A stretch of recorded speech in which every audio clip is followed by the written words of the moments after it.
Donc la rando c'est très simple, il faut compter 3 heures à 4 heures, inutile de dire que l'été il faut oublier.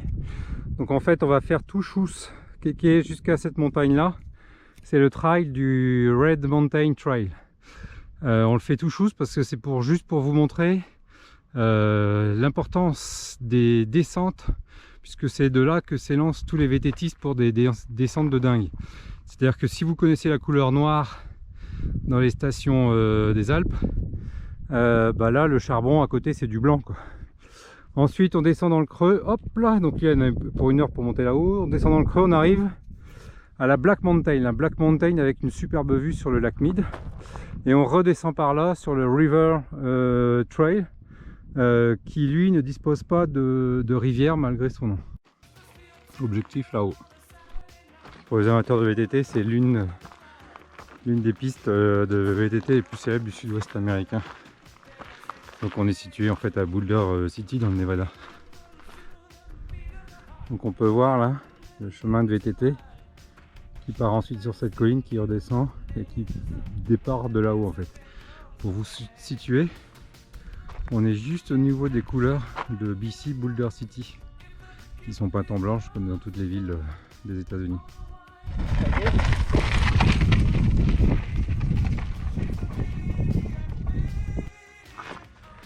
L'une des nombreuses descentes de la mort en VTT. Vous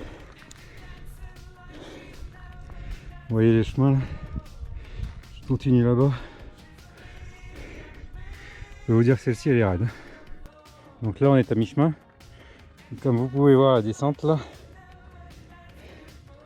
ici c'est du noir de chez noir, c'est du black is black, noir c'est noir, il n'y a plus d'espoir, c'est du noir cramoisi. Donc bah, ceux qui la font, il doit y avoir quelques années d'entraînement derrière.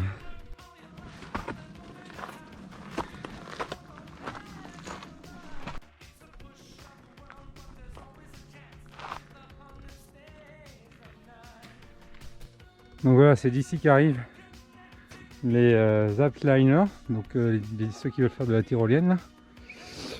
Donc avec une première plateforme qui est sur ce monticule là, qui descend après jusqu'en bas de la vallée.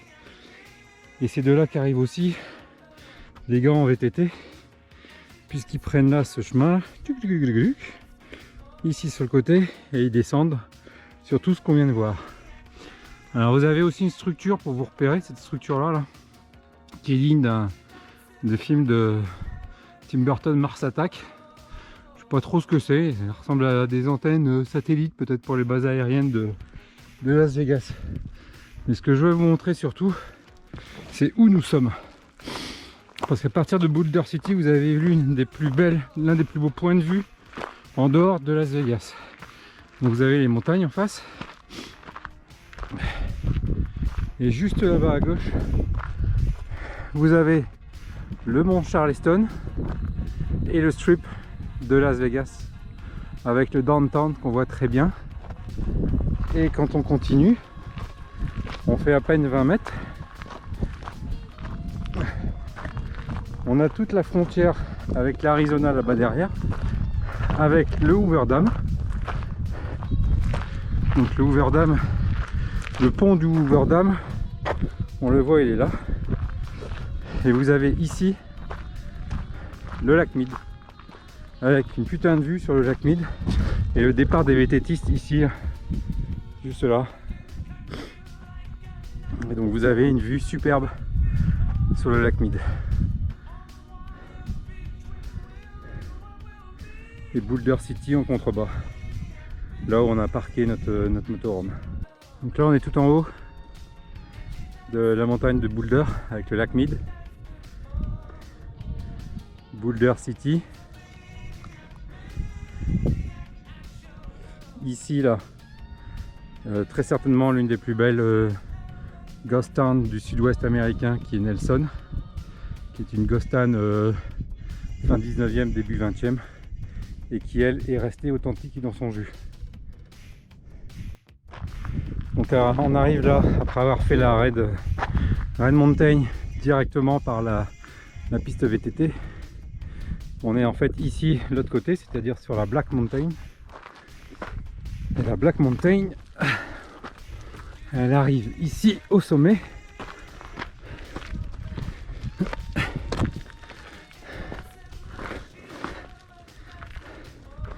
Avec l'un des secrets les mieux gardés de Boulder City,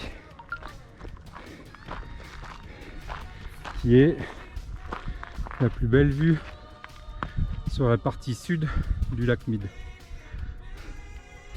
Donc sur cette montagne là, vous avez aussi une superbe vue. De l'autre côté, vous avez l'intégralité de Las Vegas avec Anderson ici, le départ du VTT sur la Reine Montagne, Boulder, et là-bas en face l'Arizona. Et donc le Hoover Dam, il est juste là.